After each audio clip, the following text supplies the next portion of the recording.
Dark Souls 3 and boss fights go together like Miyazaki and Poison Swamps. It's hard to picture one without thinking of the other. Obviously, Dark Souls 3 is a great game in many ways, but there's no denying that when you stack it up against the other Souls games, the main thing it has going for it is the iconic boss lineup. So today I'm gonna make an excuse to talk about its bosses by ranking them from worst to best. Now, as some of you are aware, I made a video long ago where I just ranked my 7 favorite fights in this game, but I feel like enough time has passed for me to revisit the topic, and some of my opinions have changed since then. Plus, I personally find it a little hard to listen to myself in that video nowadays. Though I will admit that part of why I'm doing this is to give myself a bit of extra time to work on the Dark Souls 1 enemy ranking in the background, since I said in my last video that I'd be getting it out soon, and I don't want another 2-month gap between videos like when I made the DS3 enemy ranking. And one final point I'd like to make before starting is that I've played this game a ridiculous amount of times, meaning that replay value is a big part of what makes the bosses enjoyable to me. Now, with all that said, let's begin. Number 25, Half-Light Spear of the Church. Okay, credit where credit is due. The idea of having a boss that's actually another online player is a neat concept at the very least. I mean, it's not unique, since FromSoft had already done it in Demon's Souls. However, as an idea for a boss, I guess it's not the worst thing ever, but in practice, I just can't get behind it. On a first playthrough, it's definitely a cool and different encounter compared to the rest of the game, but on replay, it just feels like a huge waste of time. First you enter the fog wall and have to listen to Judicator Argo give you a stupid lecture.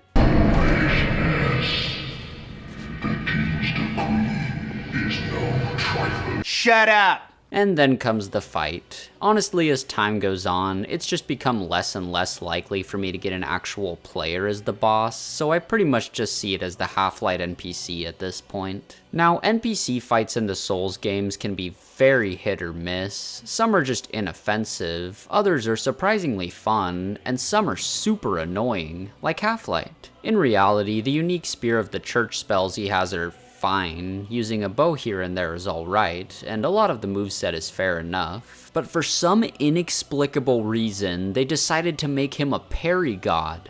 Why? This basically makes it so that whenever he's got the shield out, there's a fair chance that if you try to hit him, you're gonna get parried, losing the majority of your health in one move, which is beyond tedious. And just for good measure, he's got multiple painting guardians that show up so they can try and gank you. In general, fighting real players is usually less obnoxious, but it's still not what I want in a PvE setting, so it doesn't really improve the encounter a lot in my eyes. If you ask me, this definitely should have been an optional boss. It would still be there for the small percentage of players who actually want to fight it, and no one would be forced to go through the trouble of playing parry roulette right before one of the best fights in the entire series. If I had to mention any positives, the music is pretty good, which goes for almost every boss in this game, and Half-Light uses the Frayed Blade, which is a cool weapon that I like playing with. That's it. I wholeheartedly hate this fight. It's a ginormous, shitty blemish on a DLC that would otherwise literally have a perfect boss lineup. Number 24, Ancient Wyvern. The reason this fight is way down here is because it's basically nothing. For those of you who haven't played the game, let me break it down. First, the dragon swoops in where you go up and hit it, realizing that it has a gargantuan health bar. Then you run around a small little section filled with enemies that you can completely ignore. And finally, you jump from a high spot at the end, killing the dragon in a single hit.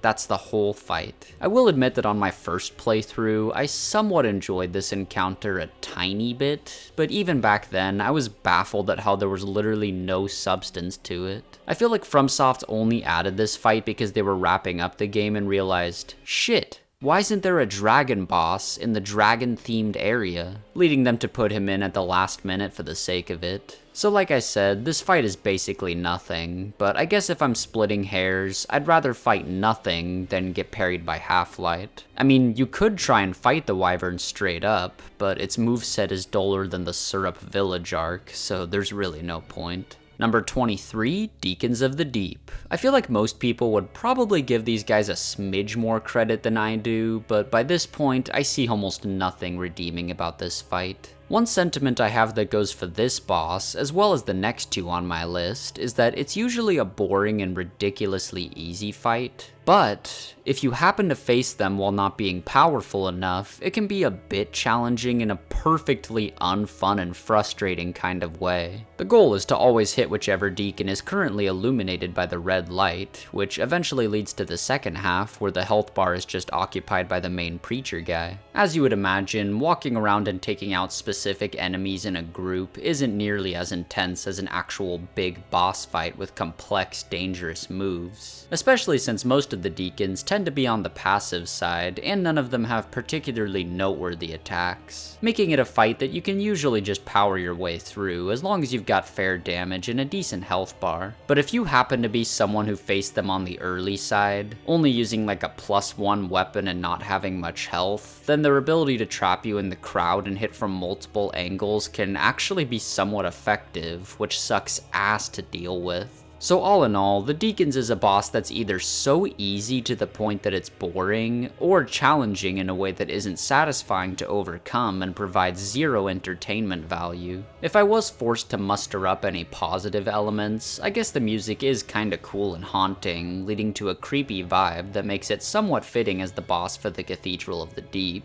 but I'm really grasping at straws here. Number 22, High Lord Wolnir. I will never forget the first time I encountered Wolnir. First you touch some skull goblet, which proceeds to creepily teleport you to a place where it's pitch dark, illuminated only by a single item on the floor, just for you to step forward and realize that there's a giant-ass skeleton looming over you. I think that's one of the absolute best presented jump scares I've ever seen. So after witnessing that top-tier introduction on my first playthrough, I immediately got the sense that this guy was gonna be an awesome boss. Then I actually started fighting him and realized, No, definitely not. Yeah, unfortunately, the super memorable intro is the only point of praise I have for Wolnir. Similarly to the Deacons, this fight can go one of two ways. It's either one of the easiest fights in all of Soulsborne, where you quickly rush to break each of his bracelets and finish him off in less than a minute, or after getting 2 of the bracelets, he manages to perfectly keep you from getting the 3rd one and proceeds to use a ton of time-wasting shitty moves, such as summoning his sword, proceeding to swing the sword around with minimal windows to attack him, conjuring a bunch of skeletons, or start moving upward while you're low in his arena, causing the poison fog to damn near instantly drain your health bar. I could have sworn that for at least my first 4 runs of the game, I never even saw half of this stuff. But then one day I witnessed it, and ever since then it's felt like about a 70-30 chance whether he's the easiest or most tedious fight in the game. The only reason he is where he is comes from my praise of the memorable intro and admittedly having a cool design. But aside from those things, this is just another one of FromSoft's countless misses when it comes to gimmick bosses.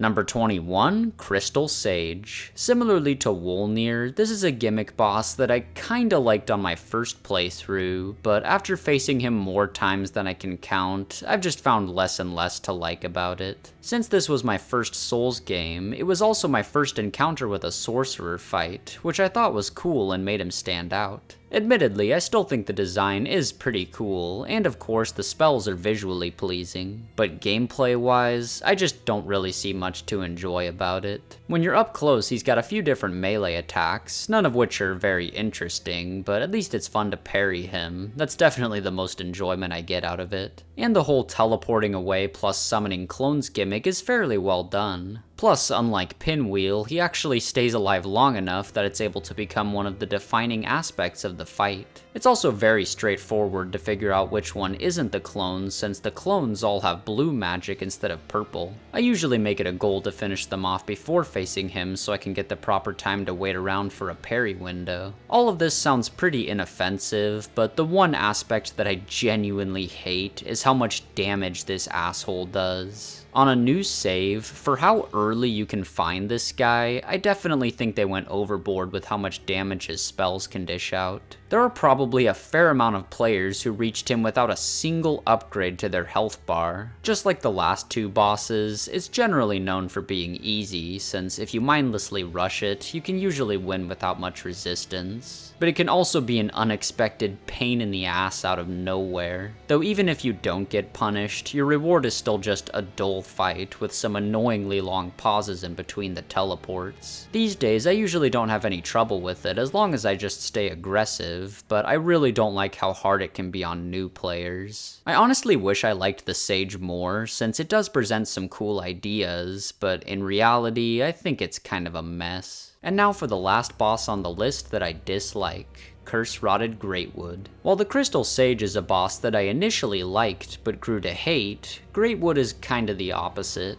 On my first playthrough I despised it, but nowadays it's just whatever. I definitely wouldn't call it an enjoyable fight, but once you learn the moves, I think it's tolerable. Most of its body doesn't take any damage, meaning your goal is to pop its various sacks.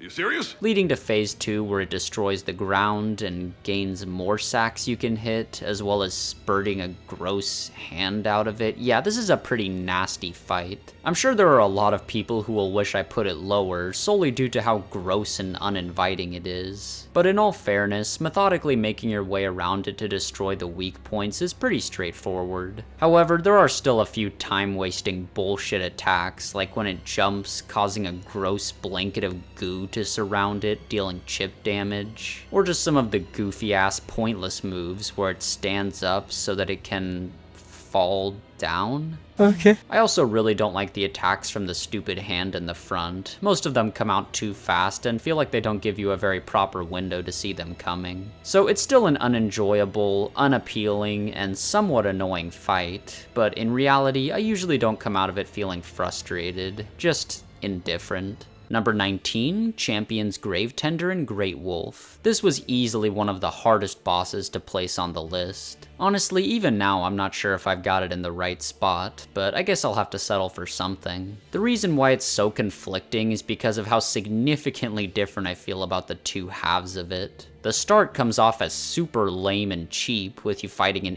NPC surrounded by dogs that try to gank you. Bro really out here trying to be Capper Demon 2.0. Hell no, man. What the fuck? Then once you've got him alone, it's an unnoteworthy, bland NPC fight, followed by the Great Wolf joining him. Fighting both of them at once is easily the worst part of the whole encounter, since the Great Wolf is an opponent that demands your full attention. So I always try to finish off the Gravetender as quickly as possible. And once that's over with, you finally reach the part that's actually enjoyable. I gotta give this Great Wolf some credit. It's a lot of fun to fight. Obviously it's not super challenging and the moveset isn't crazily complex, but it's smooth as butter, and I love just how clear all of the tells are for its attacks. Seeing it frantically zoom around the arena while being able to consistently dodge its punishing charges feels great. And while it isn't very standout design-wise, I still think it looks pretty cool. Speaking of looking cool, the arena this fight takes place in is gorgeous. I love all the flowers, complemented by the icy terrain surrounding it, and the music is great as well. It's a really unique track compared to the typical music you hear in these games, and that violin goes pretty damn hard in the second half. It feels so difficult to have a real consensus on this boss. The arena and music are awesome and unique, complementing the pretty enjoyable second half, but the first half is just an NPC surrounded by annoying regular enemies. If they ditched the Gravetender and the wolves at the beginning and took some time to flesh out the Great Wolf's moveset, this could have been a genuinely awesome boss fight. But as is, it's just kind of a weird mix of good and bad elements. Number 18, Osiros the Consumed King, another boss that I have mixed feelings on. I know a lot of people despise Osiros, but I have to admit that I actually have a fun time with it more often than not. Well, with the second phase at least. Phase 1 isn't terrible by any means, but I don't get much out of it. He mostly just meanders around and uses easy, predictable attacks, as well as casting some magic, which often gets a bit redundant by the end of the phase. Then after having some hallucinations, he proceeds to go insane and puts an end to his somewhat calm and collected demeanor by running around on all fours. Like I said, I tend to really enjoy this part of the fight. He doesn't have any super commendable complexity or anything, but I think he's got just enough variety and mobility to give the brawl an exciting pace. I love dodging his stationary spins, as well as this rampaging charge move. They have fair tells and feel satisfying to avoid. And the way he uses magic here feels a lot more engaging than how he did in Phase 1. Though of course, I have to mention that this guy has what is possibly the single worst attack in the entire game. This stupid ass charge attack that comes with literally zero startup animation. Personally, I tend to not get hit with this move as often these days, since you can somewhat consistently stay away from it by always getting behind him before he starts dishing out a new combo. But even when trying to do that, there's no guarantee he won't just pull it out of nowhere. If it weren't for the massive L that is this attack, I'd probably have him a fair bit higher. Aside from the moveset, I think his lore is interesting, his voice acting is pretty solid.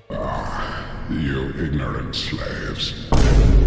And his design is cool, though I admit he does kinda give me the vibe of being an unused asset from Bloodborne. All in all, I think Oceiros does deserve some credit, since I enjoy him more than the bosses I've mentioned so far. But he just doesn't feel like a very well realized fight. It's decently fun, but nothing more, and the charge attack still sucks. Number 17, Yorm the Giant. Having a proper opinion on this boss is so difficult. This dude was one of the last bosses I placed on the list because when stacking him up against the other ones, like, I don't know, how do you even compare him? For those of you who don't know, Yorm is another gimmick fight where you realize he has a metric shit ton of health. And then you find the Storm Ruler at the back of the arena, which has a weapon art you can charge up, deleting a fifth of his health bar with every successful hit. So yeah, despite his meme template making him look intimidating, he's actually one of the easiest bosses in the game. Because of this, a lot of people write off Yorm as being a pointless trash fight, while others consider him to be good due to his great design, as well as the cool presentation and music of the encounter. And personally, I lean toward liking him. His design is admittedly awesome, definitely one of my favorite looking bosses in the game. And that combined with the sheer power you feel in each of his swings, the fact that he gets fired up in the middle of the encounter, and the music going pretty damn hard, makes for a memorable boss. It's also nice that his attacks are pretty well telegraphed, though they aren't very difficult to avoid. But the main thing that solidifies Yorm where he is and keeps him from being lowered is the Sigurd questline stuff. Adding some personal stakes to the encounter, as well as the hype energy that Sigurd brings to the table, helps to make Yorm stand out.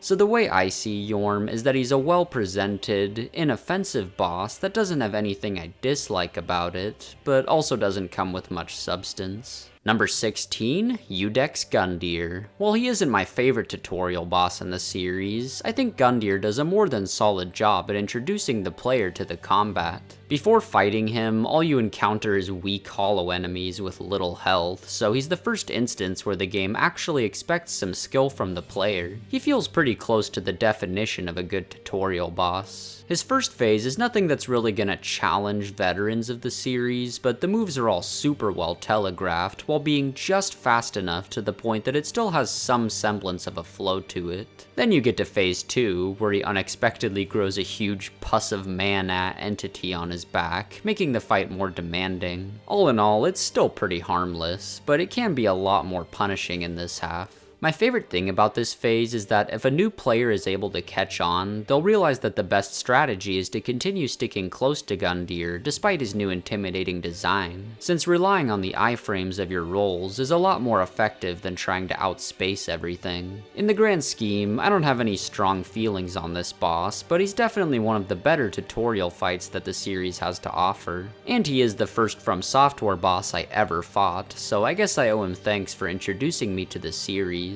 Number 15, Vort of the Boreal Valley. I feel like I never see people giving Vort any praise. While he's obviously not one of the most difficult or standout bosses in the game, he's pretty damn solid. Similarly to Gundyr, he does a great job at getting the player acquainted with the combat. But unlike Gundyr, he also has enough substance to the point that I actually find myself enjoying my fights with him. His moveset in the first phase, once again, consists of well-telegraphed attacks that you can easily see coming, but he's also a lot more mobile than Gwendolyn Gundyr, introducing the player to the idea of needing to keep positioning in mind, which can be thoroughly abused if you manage to get under him. I guess you could argue it as a flaw that the player can make the fight a lot easier by just getting beneath him and hacking away, but I like it. Figuring it out makes for a satisfying moment for struggling new players who could use a leg up. Then in the second phase, he gains some dangerous attacks such as the big charge and the two-handed slam. Both of them deal pretty punishing damage, but are also fair enough to see coming. As long as you pay attention and stay patient enough, I think he's another solid early game fight. Also, of course, his second phase theme is a pretty iconic meme template.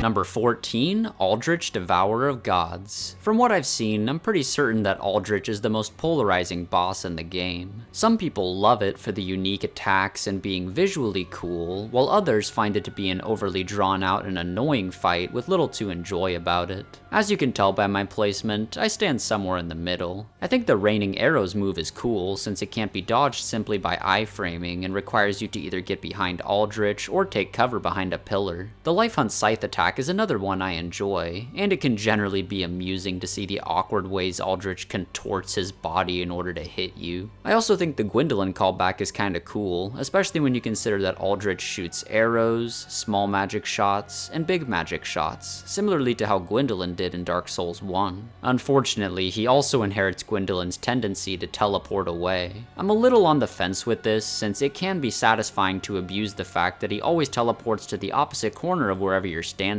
and it may be a necessary evil, since getting close to him for too long makes you realize that he's honestly kind of a pushover in melee range. But that doesn't stop it from still being a bit redundant. After the 4th or 5th teleport happens, it starts to get pretty tiring. When it comes to the second phase arrow attack, it can be a little overly punishing, especially if he decides to shoot the high damaging magic shots at the same time. But I also kinda like it for that. Having to outrun an approaching wave of death while dodging projectiles that can instantly ruin your day is one of the most tense feelings you can get from this boss that's usually not too challenging. Overall, Aldrich is a cool boss that has some memorably unique mechanics and deserves some praise for working as well as it does despite being so unique. But I also wouldn't say the moveset was designed with fun being the main priority. I don't have any strong love or hate for him. Usually when I beat him, my thoughts are, cool, I did that. Moving on. Number 13, Old Demon King. I'm sure that mentioning this point is probably like beating a dead horse, but the Old Demon King is definitely one of the most underappreciated bosses in the series, which makes perfect sense considering that I'm sure most people aren't very eager to revisit the Smoldering Lake on replay. I usually don't, but every time that I decide to come back, I'm mildly impressed at how solid this codger actually is. He's got a pretty damn commendable variety of attacks, none of which I think are bad at all, aside from the self-explosion thing he does near the end. I mean, once you know what it does, I think it's fine, but when you haven't seen it before, I think it's pretty unfair to assume that the player would be able to predict it. Everything else is good though. He's got a few different melee combos, all of which feel clean. Some cool flame breath moves, as well as what I consider to be his most standout attack, where he creates a ring of fire that either starts from the outside to move in and then back out, or vice versa. The rain of fireballs is also really cool. It's not hard to dodge as long as you get out of the way in time, but it's like a nice mini spectacle move. Speaking of which, one of my favorite things about him is how cool all of his fire attacks are. I know it's a little dumb to just go, damn, fire powers are cool. But they are. The fiery AoE explosion of this move makes it so much more satisfying to dodge, and I really like how quickly he can whip out the little flaming orb. He caught me off guard with that move more than I'd like to admit. Him getting powered up for the second phase is also neat. Part of me really feels like putting this guy higher, but the main thing holding him back is that the bosses past this point tend to be a lot more excitingly paced. Old Demon King is cool, but it can also be a somewhat chill fight. He doesn't put you on the edge of your seat the way some others do. Now for one of the most controversial placements in any ranking video I've made. Number 12, Dancer of the Boreal Valley. The Dancer is without a doubt a fan favorite boss, for many reasons that I absolutely agree with. Her design is awesome, and I love the vibe of her encounter with the insanely memorable soundtrack, dark atmosphere, and iconic footstep sound effects. When it comes to presentation and cool factor, Dancer is a top tier boss, and along with that, she has a lot of well designed moves. I think it's really cool how her movements are often so agile that you can't predict what she'll do next, since it all flows so seamlessly together. Some attacks that I especially like are this combo and the big spinny move. All of these things make for an amazing, memorable as hell boss fight that the fan base generally loves. But for whatever reason, the Dancer is such a weird anomaly for me. As I've said before on this channel, I have more hours on Dark Souls 3 than any other game I've played. I know a lot of these bosses down to every last niche attack they have. But to this day, the moment the Dancer enters her second phase, I feel like my survivability is half up to luck. Maybe it has something to do with her seamless transition between moves, but I've just never been able to fully get down this boss's attack patterns, even after fighting her more times than I can count. The worst part is, whenever I just say screw it and try to finish her without properly avoiding everything, I usually end up winning, making it feel even more like I'm rewarded for fighting her Unga Bunga style instead of doing it the right way. Obviously, at the end of the day, this is all just salt. I'm sure her moves are more fair than they come across to me, since so many people love her, but like I said, she's just a weird anomaly for me. Of course, she's still sitting in the upper half of the list because I often do enjoy my fights with her, and consistently dodging all of her wild moves in Phase 2 can be a blast at times. But I just can't shake the weird awkwardness I get from her. Part of what makes a boss fight special on replay is learning them so well to the point that you often go long periods of time without taking damage unless you're getting greedy. But I've never been able to experience that satisfaction with the Dancer. I was debating putting her higher because I think she probably deserves a spot better than 12th, but this is a subjective ranking, and if I'm being completely honest about how much I personally enjoy it, I don't feel confident placing her above any of the bosses I have left. So overall, she's a great and memorable fight, but for whatever reason, I don't click with her to the same extent that most people do. Number 11, Dragon Slayer Armor. This guy feels to me like the definition of a solid, straightforward boss fight. He doesn't have any particular aspects that are among the best elements of any fight in the series, but it's really fluid and fun, and there's almost nothing I dislike about it. You know what, let's get that one dislike out of the way real quick. Why the hell do these weird flying creatures exist? All they do is occasionally shoot a barrage of projectiles at you, or a big laser. The laser is fine since you can see it coming, but the abundance of projectiles just feels kinda random? I don't know. I think the fight would be better without it. But aside from that single flaw, this is the first boss on the list that I genuinely love fighting. I used to think it was just pretty good, but nah man, this guy is awesome. Sometimes he can hide behind his shield a tiny bit too much, but whenever he's not doing that, he has one of the most exciting and well-paced movesets in the Dark Souls trilogy. Similarly to another boss on the list, I love how it feels like he's trying so damn hard to kill you.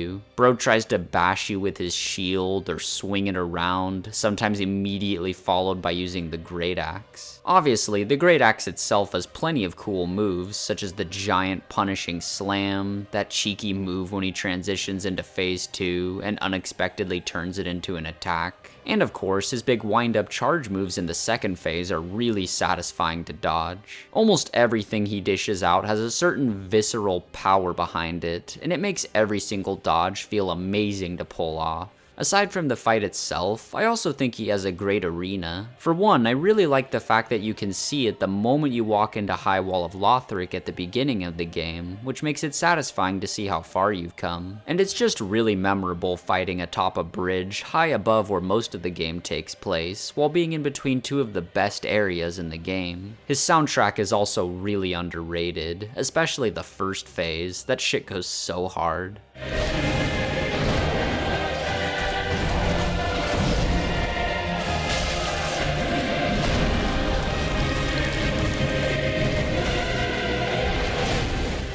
Number 10, Abyss Watchers. I think it's fair to say that this fight is one of the main reasons why I got into the Souls games. Despite the fact that Dark Souls 3 is known for its boss quality, a lot of the bosses in the game's first half are honestly not that good. I mean, the first two are nice, but after that you have Curse-Rotted Greatwood, Crystal Sage, and Deacons of the Deep, all of which I consider pretty low-tier fights. But then you stumble into the arena of the Abyss Watchers, witnessing piles of bodies of knights who have been endlessly fighting, followed by a stare down that goes hard as hell. Then followed by what is easily the best early game fight in Dark Souls 3. I will admit that over time the first phase becomes a lot easier when you know it, but it's still great. I don't know why, but for some reason Dark Souls 3 is by far the FromSoft game where they were able to cook the hardest with their gank bosses. And this one definitely has the coolest idea for a gank fight. Initially, you only fight against one of the Watchers, but eventually he gets an ally to rise from the Sea of Corpses, as people do in Dark Souls, so that he can assist him in beating your ass. Then one of the most unexpected moments in any FromSoft boss fight happens. Another Watcher rises from the Bloody Sea, driven to destroy the other two. At the end of the day, he isn't really your ally, since he'll still try to defeat you if given the chance, but if you play your cards right, he'll give you a huge leg up.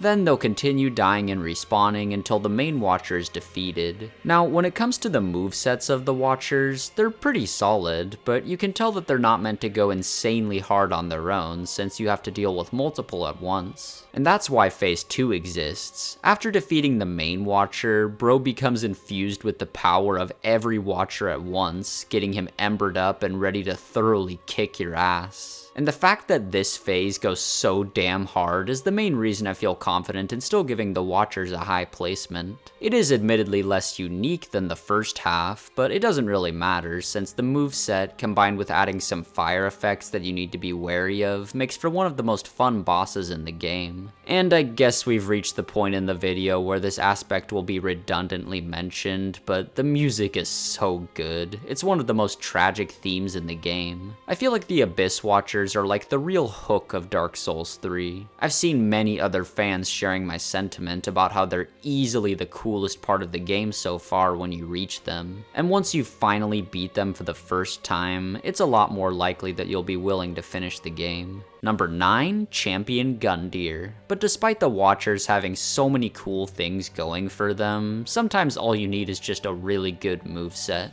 Not to say that this boss isn't also well presented. Finding yourself in a pitch black version of the game's tutorial area, where you witness a completely amped up, prime version of the tutorial boss is a super cool idea, that luckily ends up being well executed since the boss himself is fantastic. I love how Champ's first phase is almost deceptively similar to the first phase of his initial fight. I mean, he's got a slightly more aggressive pace, kick attacks, and shoulder slams now, but there's nothing too stand out about the differences. Then you get to phase 2 where his eyes light up red and his moveset becomes unmistakably an entirely new beast. Similarly to Dragon Slayer Armor, I love just how hard this man tries to kill you. Bro lives and breathes for the smoke. There are absolutely zero punches being pulled. He has plenty of aggressive swings with the halberd, which feel great, but he also takes any opportunity he can to try and punch you, shoulder bash you, kick your ass to the ground, or even pull chunks of rock from the ground in hopes that they'll fly into you. He's one of the best examples in the game of being a perfectly flowing battle that feels like it has no end to it, since so many of his moves transition seamlessly from one to the other. And even when they don't, he doesn't waste any time in between his combos. He almost feels sort of like a precursor to Godfrey in a way. Something about the aggression and impact you feel from each of his moves, as well as feeling like he's using every trick in the book to achieve victory. These chads just give off similar energy to me. There are only two things holding Champ back from a higher spot. One is his health bar being too small. I really love fighting him, but it just never feels like it lasts long enough. And the other factor is just the slight lack of style. Don't get me wrong, he looks cool and the setting is really unique. But when you've got a game like Dark Souls 3 where so many of the bosses are among the coolest things you've ever seen, he feels a little less memorable in comparison.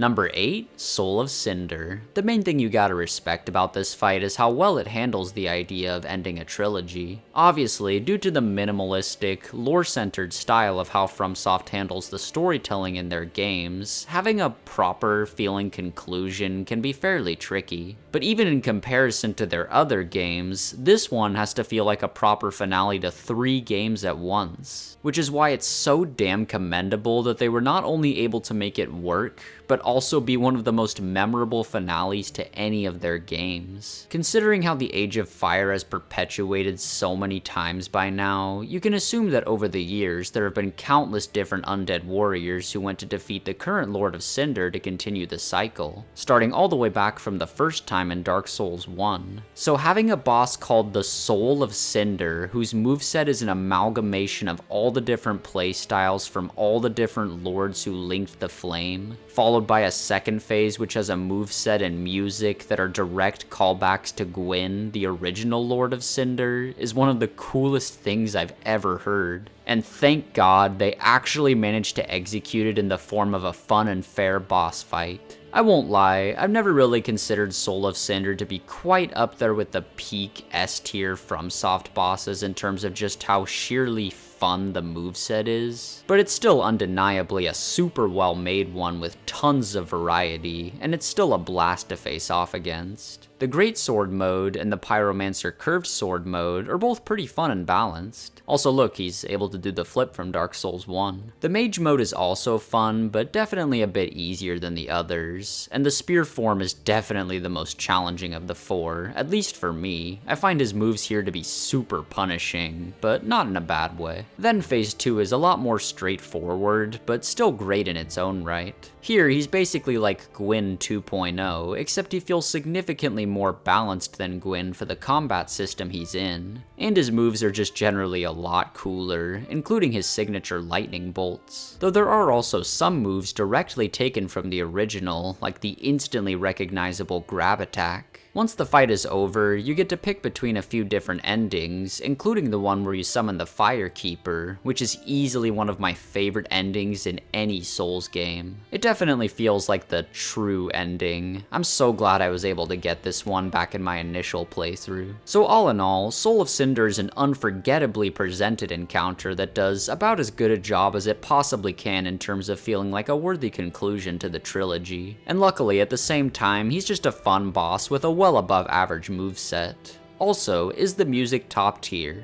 Yes it is. Number 7, Twin Princes. While I'm not as much of an ultra fan of this boss as I used to be, it's still undeniably one of the peaks of the main game. Similarly to how Soul of Cinder is a fitting finale, the Twin Princes absolutely nail the feeling of being the penultimate mandatory boss. Facing off against a dude who wants to abandon the whole idea of Lords of Cinder, along with his powerful brother wielding a demon prince-infused sword while taking place in a grand, epic arena is pretty awesome. And the main thing that holds the fight together, making it stand out as much as it does, is Lorien's teleporting mechanic. Without it, his sword swings honestly wouldn't be that crazy. I mean, they're still fast-paced and fun to dodge. I love the palpable aggression that he puts into them.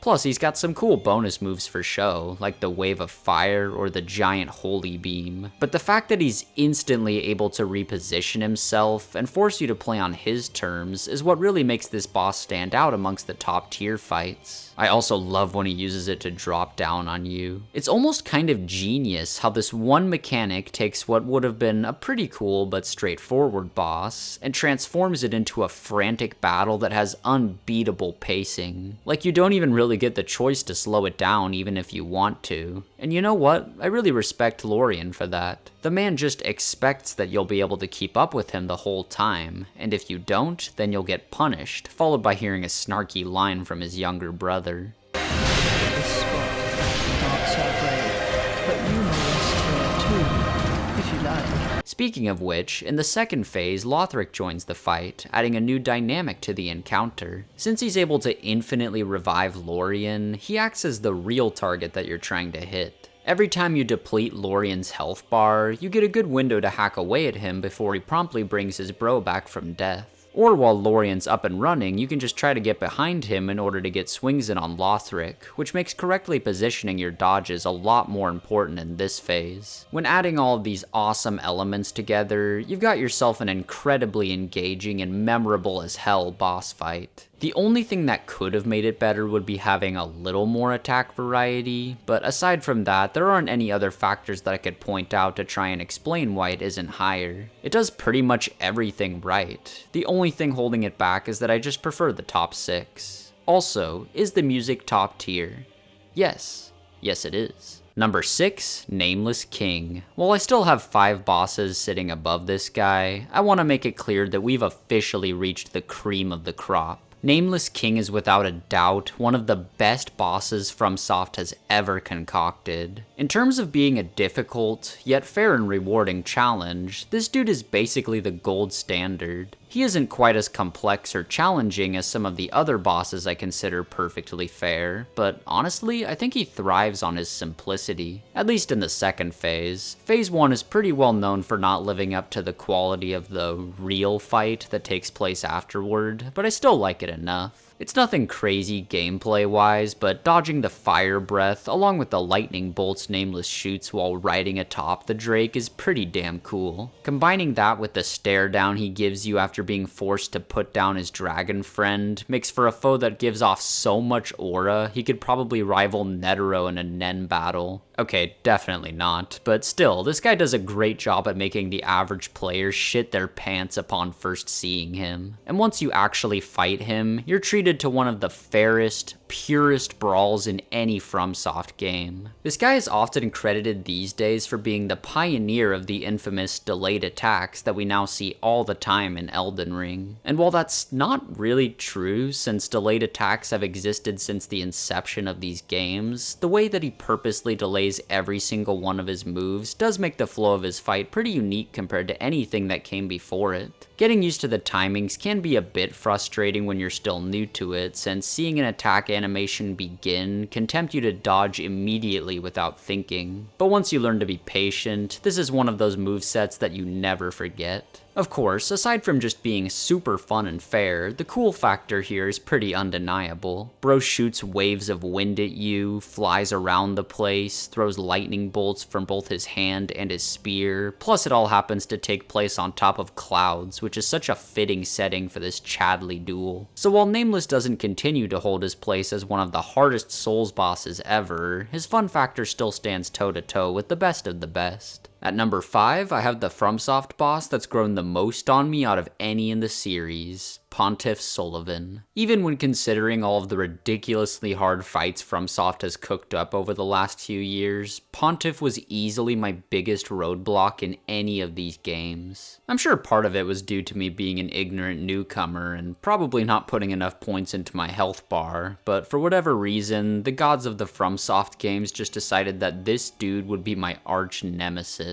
Months went by, taking long breaks from the game, and occasionally coming back for more, but always being met with disappointment. Keep in mind, I initially bought this game not even being confident that I would finish it. But once I finally conquered him, that was when I knew without a doubt that I'd be beating the game. If the Abyss Watchers were the hook that lured me into the Souls games, then Sully was the anchor that forced me to truly get good. I was trying to make you a great warrior. You succeeded.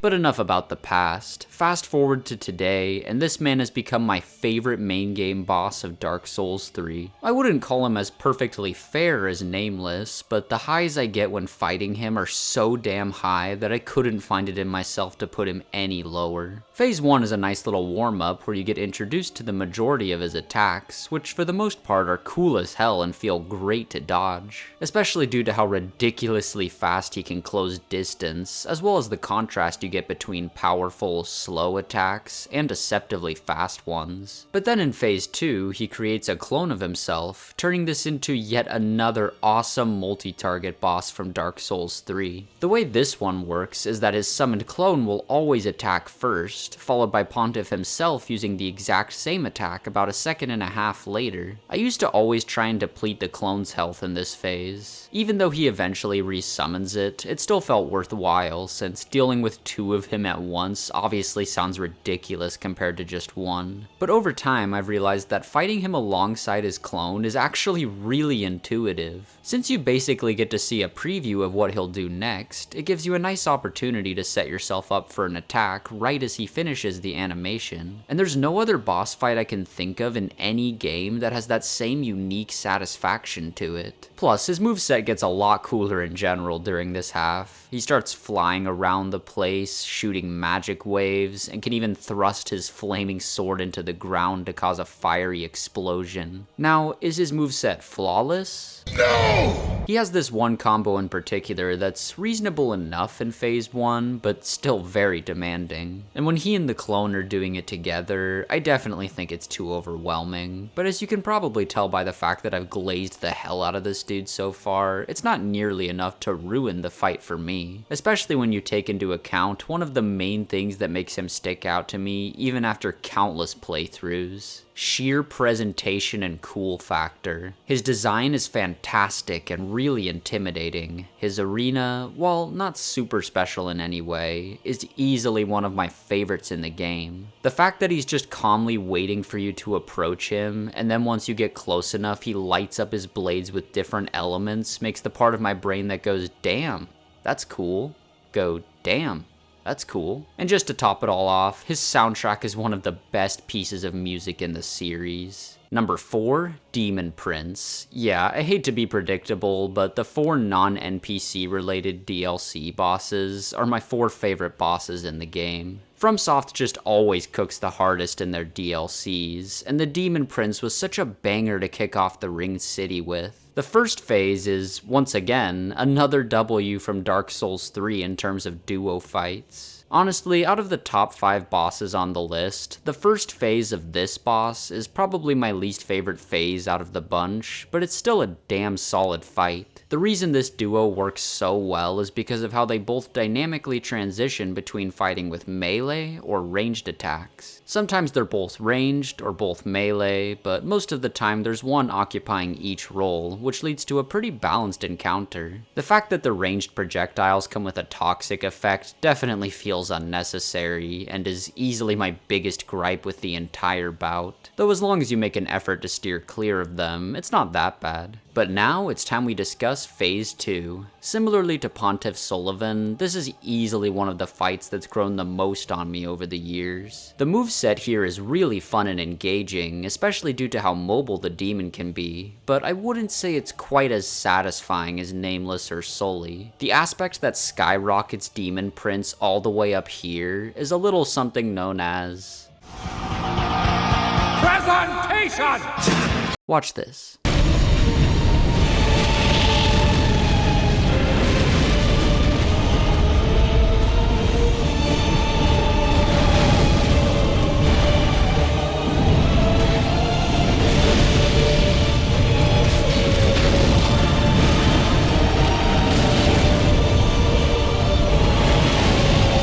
This boss is so insanely impressive when it comes to the visual spectacle. The way the demon itself has a fiery glow, contrasted by the dark pit you fight it in, along with having an endless supply of visually appealing fire attacks. Meanwhile, you get to hear some peak epic music, makes for one of the most memorable set pieces in the series, at least in my opinion. I also think this is the most berserk feeling boss made by FromSoft. I know these days, hearing people associate these games with Berserk is super redundant. It's almost like it's become the new, is that a JoJo reference? But despite it being a bit played out, the fact that it's a demon which towers over you and looks so menacing just gives me that vibe. Fighting it with the Dragon Slayer goes so damn hard. I also like how they have the Ornstein and Smode dynamic where you get a different phase 2 based on which demon you defeated first. They're mostly the same, but come with different ultimate attacks. attacks. The only things going against this boss are the toxic effect in phase 1, and the fact that if I was making this list purely based on gameplay, it would probably be closer to 7th or 8th place. But a moveset with that level of quality combined with how unforgettably it's presented makes it good enough for my top 4. Number 3, Dark Eater Midir. Unfortunately for Midir, the Elden Ring DLC now exists, which means that Baal now exists, who knocked Midir off of his pedestal as my favorite dragon fight in the series. But does this make Midir feel any less special? No! This is still easily one of the coolest and fairest bosses I've ever fought. If I had to pick my favorite aspect of Midir, it would be just how flawlessly clean the moveset is. Like, sure, he looks awesome and he's got spectacle for days, but you know that whole thing I mentioned with Nameless King about how he's a perfect balance of being difficult yet fair? Well, Midir stands right alongside him in that regard, as long as you fight him properly. Sadly, even to this day, I still see people complaining about this boss because they don't know how to properly face him. For some reason, certain goobers out there will still tell you to fight him by attacking the legs, but no, just no. Don't do that, man. For anyone currently struggling with Midir, here's my advice. You should have gone for the head. This boss was purposely designed so that he leaves his noggin open to get hit for a few seconds after every single attack string. And when you do it properly, it's so perfectly fun and intuitive. Every few runs or so, I'll realize that I unintentionally did the entire thing without getting hit, because it really is that generous when you do it right. Plus, he's got a lot of the expected novelties that come from fighting a dragon, such as him flying around, breathing his fire breath at you, or shooting giant purple lasers. Well, I guess that's a less common one, but hey, it's pretty awesome. I've also got to give a shout out to the mini fight you have with him beforehand. It's not incredibly well designed or anything, but I still think it's fun for what it is. If I had to think of a downside to Midir, it would be that if he uses his opening attack in the second phase, he does it 2 times in a row. It's not unfair or a genuine detriment, it's just a little bit of a stupid time waster. When the Ringed City first came out, Midir was unquestionably the best dragon boss made by FromSoft. But even with the addition of Baal, he's still a solid 2nd place in that regard, and a solid 3rd place for Dark Souls 3 as a whole. Now for the big decision. Who's getting the silver medal? Will it be the scythe-wielding baddie or the John Dark Soul Knight? They're both more than worthy of earning that number 1 spot, but at least for today, my choice is number 2, Sister Frieda and Father Ariandel. I think I'd say that in terms of sheer gameplay, this is my favorite boss fight in the game. The way Frieda's attacks and movement speed are set up makes for the fastest, most intense combat that the game offers, which is also why I think she's 100% the hardest boss in the game. I know Midir tends to be the most common choice for that award, but I strongly disagree. Frieda is an absolute beast of a fight, and overcoming it is so immensely satisfying. After an awesome introduction, we get phase 1. I'd definitely say this is the weakest part of the encounter, but I still enjoy it every time. It's basically like they took the concept of Priscilla from Dark Souls 1 and turned it into an actual well-fleshed out and engaging boss. First of all, her moveset is so damn clean. It hasn't quite hit its peak by this point, but the timing on her swings are so smooth, and I can't get enough of those scythe sound effects. She also utilizes her invisibility in a really cool way. Admittedly, once you learn how to deal with it, this gimmick becomes a bit trivial, but it's still satisfying to get those guaranteed backstabs. Then, after defeating her, Father Ariandel does what he does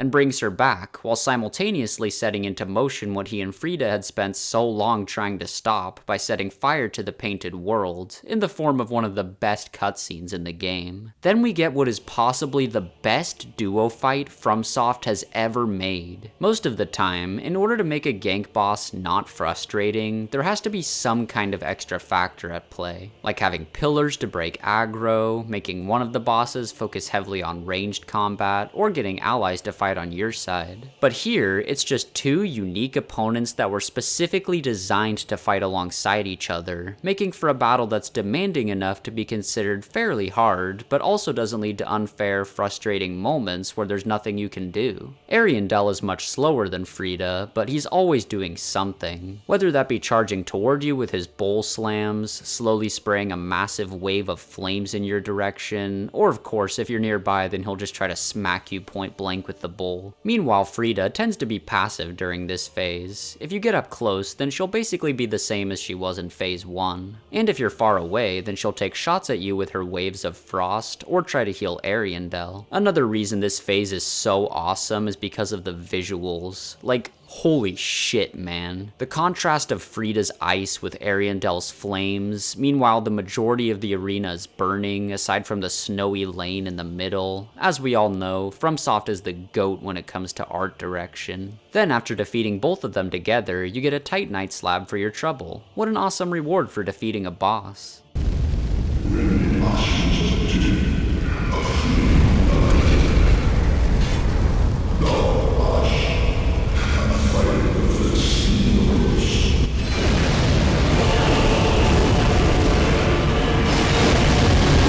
Nah, your actual reward is one of the coolest boss phases of all time. Black Flame Frida. Her moveset in this part of the fight is probably the most fun that I can get out of Dark Souls 3's combat. She can twirl in the air and slam to the ground with an explosion of either black flames or frost. She has way more basic moves and combos with her scythe, which are stylish as hell. Her invisibility mechanic is now a lot more engaging. She has a bunch of various frost unleashing attacks. The animation when she catches you with that one grab attack is so hot.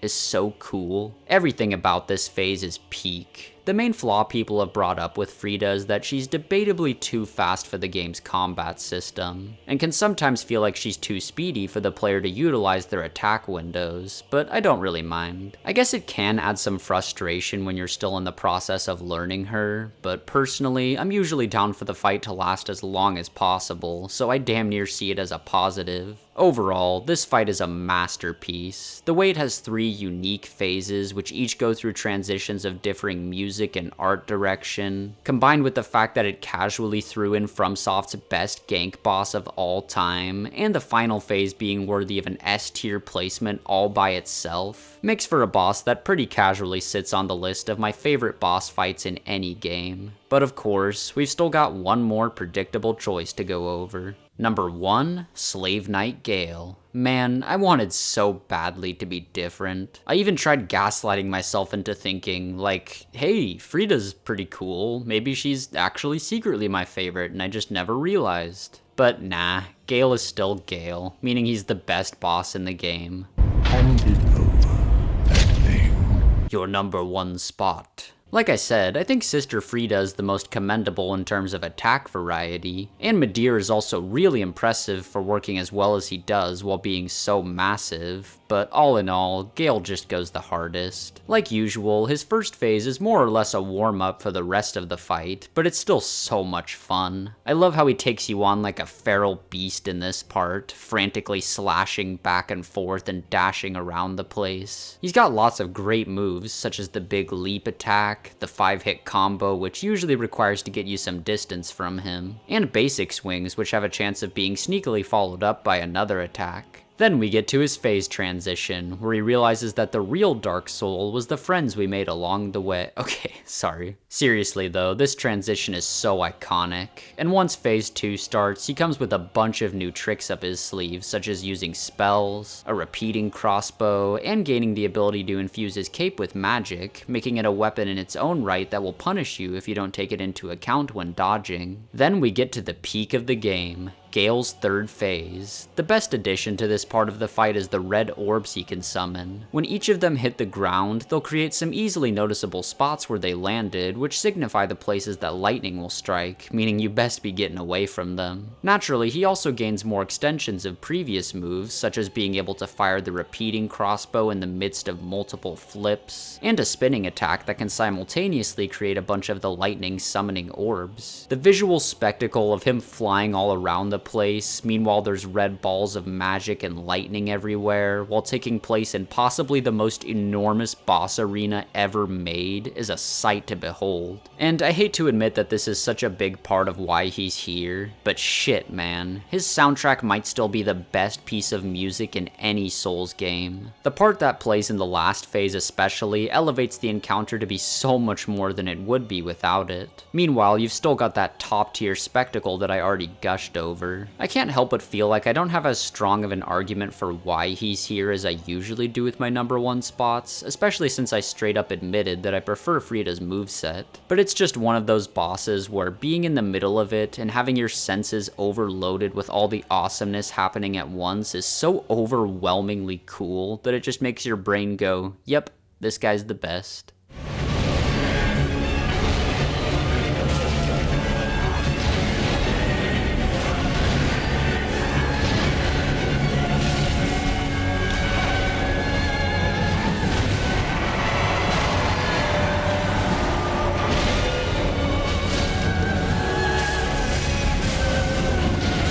But even without the gameplay speaking for itself, he's still amazing on paper. Stuff like the cape and the lightning strikes add some great unique dynamics that give him solid substance to go along with the peak style on display. So in time it's possible that Frida might surpass him, but as of right now, I'm still a firm believer that Slave Knight Gale is the best boss fight in Dark Souls 3. Though of course, that's just my opinion, so feel free to tell me your thoughts on Dark Souls 3's bosses in the comments. This video turned out a fair bit longer than I had anticipated. I guess just like the Bloodborne ranking, I find it so hard to simplify my thoughts when it comes to these games. And I honestly feel way more satisfied trying my hardest to make a solid case for every spot on the list, as opposed to just streamlining the video for the sake of pacing. Anyway, for those of you who don't know, I promised in my previous video that the one after it, or the next one, would be the Dark Souls 1 enemy ranking. And since it wasn't this one, obviously it'll be the next one. But I've been slowly chipping away at it for a bit, since there's no way I'm gonna let it cause a massive gap between my videos. But that's all I got for now. I'll see you guys next time when we head back to Lordran.